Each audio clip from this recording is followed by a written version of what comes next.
Today I'm up at the Northern Michigan Garden, and we're going to take a look at some of the successes and failures that we've had growing in this garden.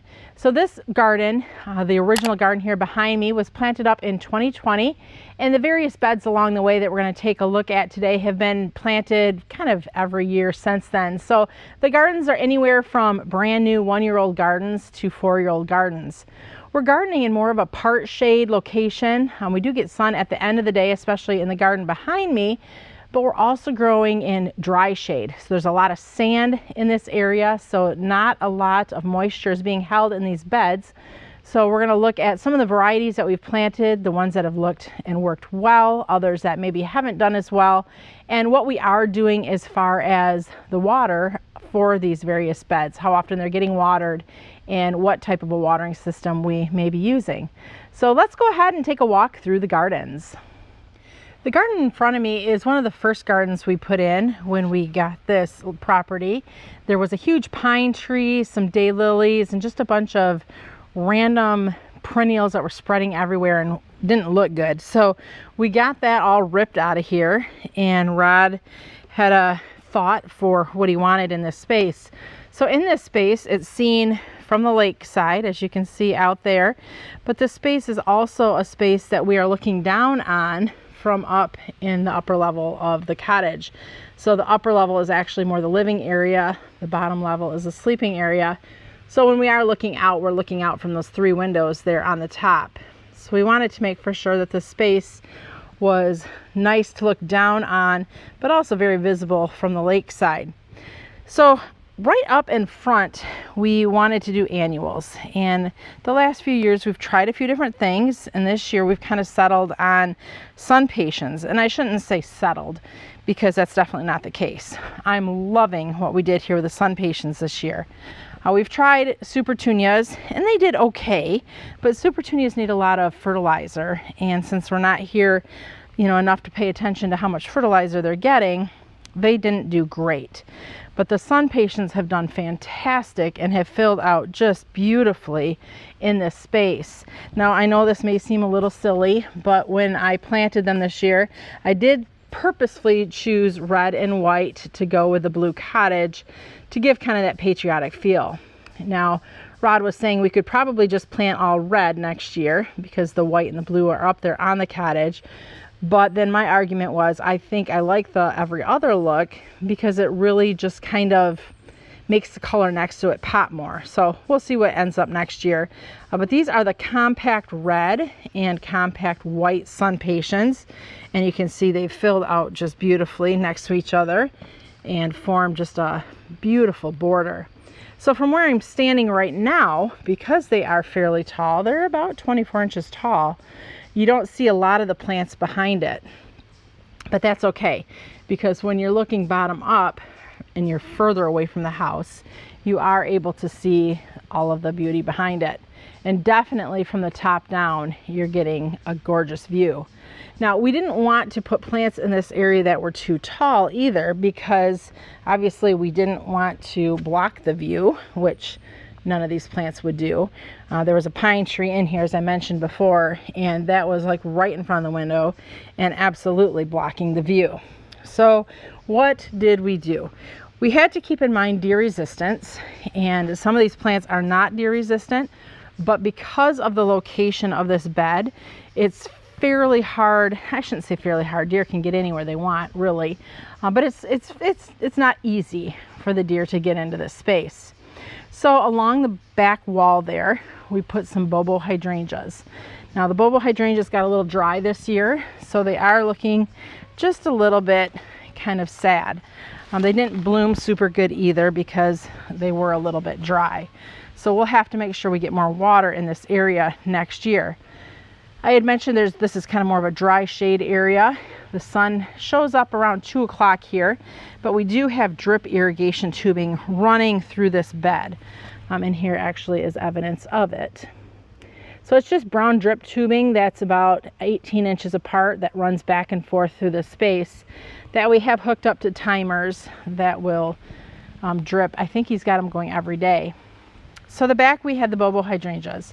we kind of started staggering forward a little bit, and we have some of the Invincible hydrangeas here.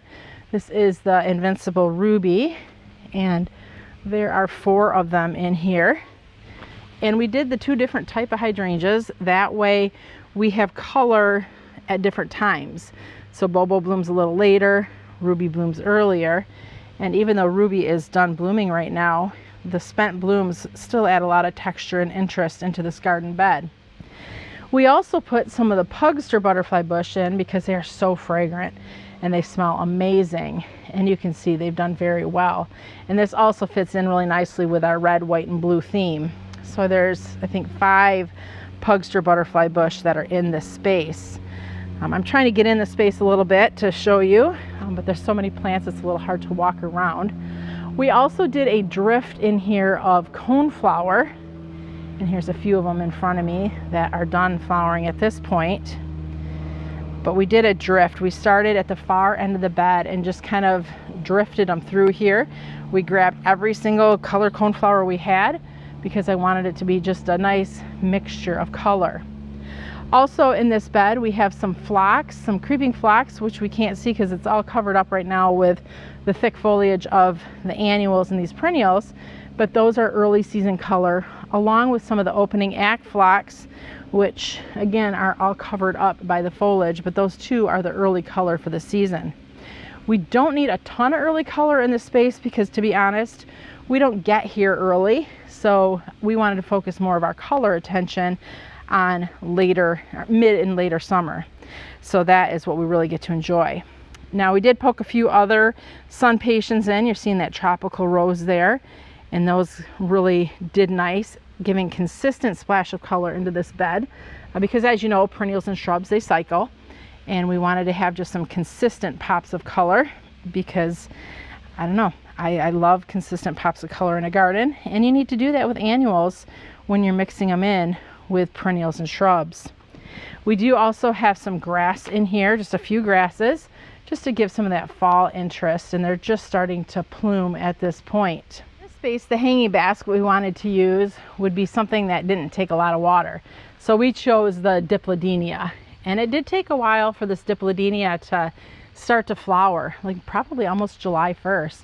But once it started, it is absolutely gorgeous. So Dipladenia is a very heat-loving plant, also very drought tolerant, and you aren't going to see a lot of flowers until you get a lot of heat.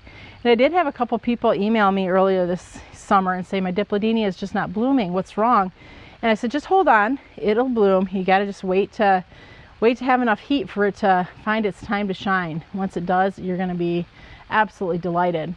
The nice thing with Dipladenia too is they've got those tubular flowers, so it's a really nice plant if you are somebody that wants to kind of watch those hummingbirds in your garden. The lower level of this garden bed, we kept it fairly simple. We put allium in here. I found this rose at a local garden center that I thought was so pretty. It's different than any of the ones we have. So I put a rose in here, and we have had to spray this because the deer have been eating the flower buds off before we sprayed it. But we will come through and spray certain things with Bobbix or plant skid just to keep the deer away, especially if they're plants that we know they're going to eat. Here we have the pink cashmere verbena, and that really didn't get enough sun to do super well in this space. A few more of the smooth hydrangeas. These are so big, so pretty midsummer. These are the mini mauvettes, and they're just gorgeous. We did plant milkweed in here because we wanted this to also be just kind of a little butterfly garden, something to attract the hummingbirds. And this is Asclepias tuberosa, and there's another one there. We planted some dill in here as well because there's a lot of black swallowtails, so we wanted to attract those. And you can see this one's kind of gotten blown over by the wind, but still there's plenty of food there if they want to find a place to lay some eggs. It is getting a little bit late in the season here, mid-September, and so we are seeing a lot of butterfly activity, but I think it's time that they're starting to get that migration feeling going on. So I think a lot of them are not paying attention to so much laying eggs at this point in the season, but to getting out of town and heading south. Some of these plants are just getting a little bit tired. It is, like I said, it's end of season, so things are getting tired. Along the hill here, we planted a bunch of ajuga, and I've talked about this ajuga hill before. There is a video specifically on us planting it. Ajuga are a deer resistant plant. Clearly, we have found that not to be the case. Our deer have loved the ajuga along this hill. This was absolutely gorgeous. We had planted, I don't know, somewhere around 60 or so ajuga in here of maybe 7 different varieties to create just a beautiful patchwork. And the deer have eaten almost all of them gone, with the exception of just a few here along the edge of the garden bed. So this is something we will probably replant up because we want that ajuga here to hold the bank. This is a very steep bank. Really, you can't even climb it. It's so steep. So we want to plant something in there that will hold back that soil so it doesn't erode. I like ajuga because I like the color of it and I like the texture of the leaves. And it is a spreading type of plant. There's a lot of other spreading type of plant options, but I don't want something that's going to go crazy either. I don't want it to go into my neighbor's yard because they don't want plants. I want my plants.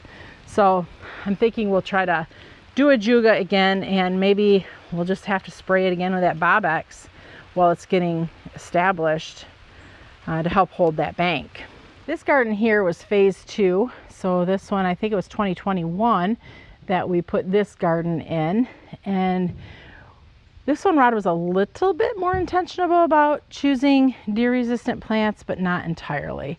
So we definitely have found the plants the deer like. It's the hostas, obviously, and the hostas were here, so we just kind of moved them off to the edge there. So we wanted to just repurpose them. Also, it's the daylilies the deer have been eating, and then the tall phlox. So those definitely were not good choices for this area, but we wanted the color that those plants gave. And yeah, we'll have to be more thoughtful with replacing those with things that the deer will tend to leave alone. So under the flagpole here, we also kind of did that red, white, and blue annual look, and it's pretty calm today. It's a beautiful late fall day. Next year, my plan for this area is to take the red, white, and, well, not blue, but red and white sun patience and run them the whole border of this retaining wall, just to give that massive look of color like we're seeing on the other bed over that way. So I wanted to kind of repeat that look in this space. So that is something that we're going to do. We also have in here the blue salvia, which is the blue to the red, white, and blue. And I think maybe what we'll do with that too is just plant a little bit more of that in a border. That way we've got that red, white, and blue look going the whole way of the bed. We did put some blue argyratum in, and they look nice. They're just not super vibrant, especially down from the lakeside. We've got sunflowers in here, and those did really nice. I love that yellow poked in with the red, white, and blue. I noticed we had yellow Adirondack chairs in that other bed, and it's a nice accent color for this space. So this bed is hit entirely by sprinklers. There's not any drip irrigation in this bed, and our sprinkler system actually does hit it fairly well. So the plants in this area really don't suffer from drying out much at all. The soil in this area too tends to be a little bit, let's say, richer, or it holds moisture better. So these plants don't suffer much from the drought or the lack of water in between us intentionally coming out and watering these spaces. So in addition to the sprinklers hitting the spots, Rod will sometimes run sprinklers he's moving around as supplemental water. Usually he'll do that once every couple weeks or so, just to, especially if it hasn't rained. If it's rained, he doesn't worry about it. But if it hasn't rained, he'll do that just to make sure that the beds aren't drying up while we're gone. We've got some sedum in there for some nice fall color. That was in the bed, so we repurposed that. This grass, Pennisedum grass, this was here, and we repurposed it. We worked it into the design. So some of the things, if they were nice plants, we worked them in as best we could, but some of the other things that just were kind of weedy, or we got rid of them. Here's our hardy hibiscus. This has done fairly well in this spot. Last year it did not, because the deer would come up and eat the buds off of it. they didn't really touch the plant, but they would come and nibble on the buds. So nothing's blooming. Well, I shouldn't say nothing's blooming. There's no big open blooms today, but maybe by the end of today or tomorrow, those nice buds will open up. Hibiscus are great because they have such huge flowers and can be seen from quite a distance. We do have chipmunks, and they just kind of scared me. I don't know if you noticed me jump a little bit there, but they run back and forth through this garden, which I don't love chipmunks, but they're kind of cute, so we just let them do their thing. So this is a 3-tiered garden. Here's the second tier here, and we put the Macedonia gold dust in, and it's looking tired. It's end of season, it's tired, but this was gorgeous. This massive mat of yellow was so pretty, especially in the heat of the summer. Off to the far end there's some lavender, and those do really good in this space. We got some anemone in there, and then there are a few of the tall phlox that are finally starting to rebloom because Rod did spray them with the deer repellent, so they've had a chance to recuperate and have now had their time to shine, even though it's about a month and a half late. The next tier up, we have the little lime punch hydrangeas, along with hydrangea can do, and then some Karl Forester grass. So this bed is pretty heavy on, let's say, shrubs and the grasses. This is kind of more of a simple look in this space, not a ton going on, a lot of repetition of the plants. He did just recently this year put in a border of the dianthus to give it just a constant splash of color early summer, and then this dianthus has done good with reblooming throughout the summer as well. So very simple in this space, and it looks good, and I can't wait until those hydrangeas get to full size, which will be about 5 foot tall or so at maturity. Although because they are in kind of a semi-shade area, it will take a little bit longer for them to get to that point.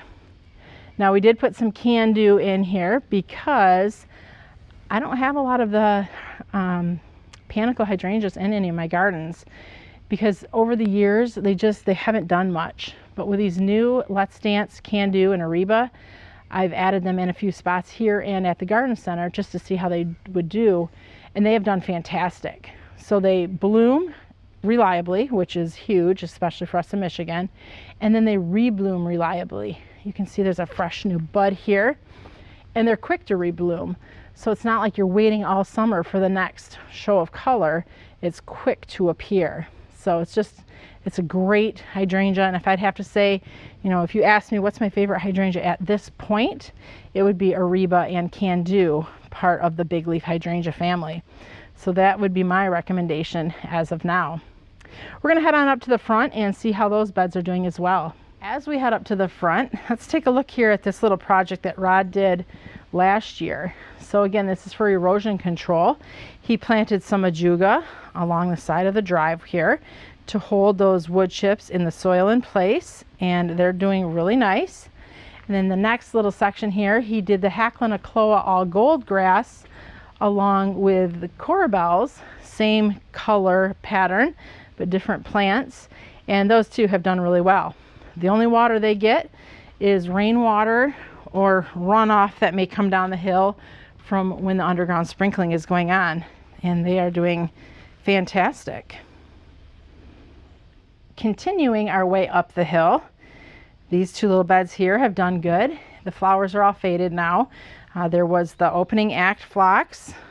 There is some salvia in this bed along with some Stokes aster, and they did good when it was their time to shine. The next little bed here, we have the Allium serendipity along with pulmonaria, corbels, and some astilbe, and this little spot did very nice as well. This little area was full of coneflowers, and last year they did really great. This year the rabbits found them first, and even though we did spray them with the Bob-X, we never got them back. So you can see they're not dead. They're there, they're growing, they're there, but they never really were able to recover and give us flowers this year. We'll have to be more intentional next year about hitting these with the deer and rabbit spray before the foliage really starts to emerge. This here was a phase 1 project at the front of the cottage, and this bed is pretty full, but there's definitely some plants that are doing better than others based off of the sun exposure they're getting.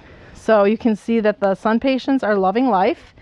They are filling out great, and in fact almost too good, I think, because they're kind of smothering out some of the perennials that are planted around them. So we'll have to either decide, do we want the sun patients to be, you know, the star of the show in this area, or do we want to let the perennials be more of a star of the show? You can see with the one right here, this is fine. It's not blocking out a whole lot, but I think there's 3 or 4 or 5 of them right here, and because there's so many, it's kind of pushed these firelight tidbit kind of out of the way a little bit. They've done great, but their shape will be probably kind of funny. Now they'll have a nice shape again next year, but for this year they're kind of just getting a little bit pushed to the side. There was some Monarda in here. That was earlier summer color. In the back we have Heaven's Scent, Jacob's Ladder. That did fabulous this spring. There's a few of the opening act phlox, which are giving us some rebloom, which is kind of nice to see them kind of scatter some color. Along the back, which is really dry in this space, is the lavender. So we put Lavender Sweet Romance back there because it can handle more dry situations. But lavender does like full sun, and this area doesn't get full sun. So it's a little bit stretchy, kind of tucked back there, and looks a little bit weedy. We're going to take a look there at those hydrangeas from a different view. So let's move on over to the front of the garden. So the front of the garden gets sun from about 10 or so until about maybe 1 or 2. So a good 4 or 5, maybe 6 hours of sun in this little space here. We have some anemone, which are nice fall blooming perennials. Those are the Bobo hydrangeas, and they are looking just a little bit sad. And again, I think that they're either A, not getting enough water, or B, not getting enough sun to really put on that bulk, thick feeling. They're flowering, which is great, but well, I don't know. We'll have to see how they continue to do, because if they're going to always be kind of stretchy and floppy looking, I don't want that look. Now you can see the Bobo are there, and just a little bit to the left of them are the firelight tidbits, and the firelight tidbits are doing nice. They're nice and full, lots of flower. But I think they're getting just enough extra sun through this little peak here that they're getting that extra that they need to be nice and full. So I don't know, we'll give them another year, see how they do, and they may have to get swapped out for something that's just a little bit more shade loving. Down in this little area here, I mean, this is kind of embarrassing to show you this because it feels just weedy and messy, but I'm sure that your gardens are looking like this a little bit now too. In this area there were the Daisy May Leucanthemum, there's some Heuchera, there's some Salvia, there is some Veronica, and what else do we got in there? Oh, and then a few of the Jacob's Ladder as well. So when it was those plants' time to shine, I say that a lot, time to shine. Every plant has its time to shine, right? So when those plants were having their time to shine, they look gorgeous. But that's why we keep those annuals, so that there's always something consistent to keep your eye drawn to when there isn't other things that are too attractive. So this has been a fun little thing here. This is a solar water fountain that I have in my bird bath, and that's been really cute to watch. Just a cheapy little thing I found on Amazon, but it's kind of nice to keep that water moving. The more sun it gets, the more powerful the fountain is, but I don't want it too tall, because I don't want it to overfill that or overspray the basin, because then I'd have to constantly refill it. But by just keeping that little bit of movement in the water, it helps keep it cleaner. Hacklina all gold grass is doing fantastic, and I'm loving the chartreuse color of this space. So we do have some astilbe in here as well, and there is some dianthus and Heuchera and some Nepeta, but right now it's that Hacklina all gold that's looking fantastic. Making our way here to the side of the cottage, we have this space has been, I think this is year 2 for this space, and this is where we're really talking super dry shade area. So we're in the sun right now, but this sun is not going to last very long. We put some of the Rosa Sharon because there was one here and it was doing really great. So we put a few more just to kind of create like a natural border between us and the neighbor. There is heuchera in this space, some pulmonaria. We put a few of the new begonias in for 2025. But you can see the heuchera, which does like dry shade, is just a little bit too dry, I think. And from the top looking down here at these tiered beds, which have been in here for about 2 years now, this bed here, the sprinklers just turned off, but this bed here really does need a lot of supplemental water. So this is super dry soil, fairly shady. It doesn't get a ton of sun in here. And this is where we've noticed that the plants have not been amazingly happy because they're just not getting enough sun or water, and more water is the issue than the sun actually. So up here in the top level we have the Hacklonacloa all gold, which is doing good. It's flat because the sprinkler was just on it. There was also heuchera in here, but the heuchera is kind of petering out a little bit, too dry for them. The next layer, we had all kinds of fun things in here for shade, but really the only things in this area that are doing well right now are the astilbe, a few of the heuchera, some pulmonaria, and then bleeding heart. And then down even further it gets worse where they're just even drier yet. Still I'm seeing a lot of astilbe, so the astilbe is really doing okay with this dry shade. But we'll have to try to figure out either A, how we can get more water in this area more frequently, or find more plants for dry shade. And I know a lot of you have asked me, Heidi, do a video on dry shade, plants for dry shade. And I can see why you're asking. Because of myself here, I'm thinking it through too, like what plants can I plant in dry shade? So I'll be doing a little research on that to get you some more information on plants that would be good choices for dry shade, because it looks like we're going to need to be finding some of those for our own use as well. A few weeks ago this bed got totally ripped out and redone, and it's doing pretty good. Rod put a ton of annuals in here to border it because we were at the point in the greenhouse that we were getting ready to dump them. So he's like, you know what, we'll be able to enjoy them for another 4 weeks or so here in the northern Michigan garden, so let's just put them in and see how they do. And the sedum's doing great. The sedum's doing great, but the Super Bell's Great Punch is just, it's too shady, and I don't know, running out of summer here for it to really be putting on a show, but it's okay. One thing we have noticed though, when he pulled everything out of here and scuffed everything up, oh my goodness, the weeds came back with a vengeance. So this is something that he's going to have to get some preen in, get some serious weeding done, and get it cleared up. But it's crazy, there was a few weeds in here when we started, but by scuffing up the soil and replanting it, the weeds just came back like crazy. So we'll have to also get some mulch down at some point. That's what we like to use to kind of keep the weeds at bay, is some hardwood mulch, and usually that'll last a year or two before we have to put more in. So some of the things he put in here were allium serendipity on the end. There's a few pugster butterfly bush, some nepeta. So these are all pretty good deer resistant plants. Spirea. There is hydrangea back there, so we'll see. We know that's not deer resistant, so that one we will have to pay attention to. Some salvia, bernera, some lavender, heucherella, which we quickly found out like the day after he planted, they are not deer resistant, so they had to get sprayed. Ornamental grasses are always a good deer resistant choice, so if you're looking to add some motion and interest and height to the garden, ornamental grasses are a great go-to for gardens that have deer issues. And then basically as we head around, he kind of repeated all those same plants. So there's about 8 or so different varieties of perennials in this bed, just to give it kind of consistent look as it's blooming. So all these sedum and Super Bells will all have to get ripped out because they're all annuals. Now this is where it's crazy. So there was coreopsis here on the back side, and he tried to kill it off because we're gonna plant some new coreopsis here. Look at that. Oh, that's a nightmare. Solid weed. So he definitely, he created a new space, but he created a new issue that he's gonna have to take care of.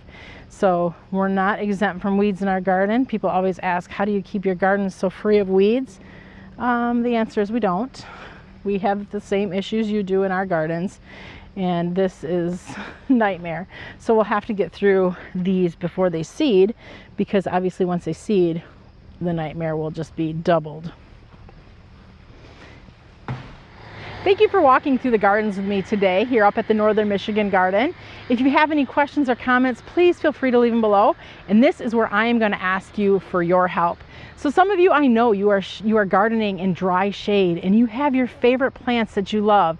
So if you could leave in the comments below what your favorite dry shade perennials or even shrubs are, it not only would be helpful for me, and I might be planting them in my garden next year, but it will also be helpful for those who are watching today who are asking the same question.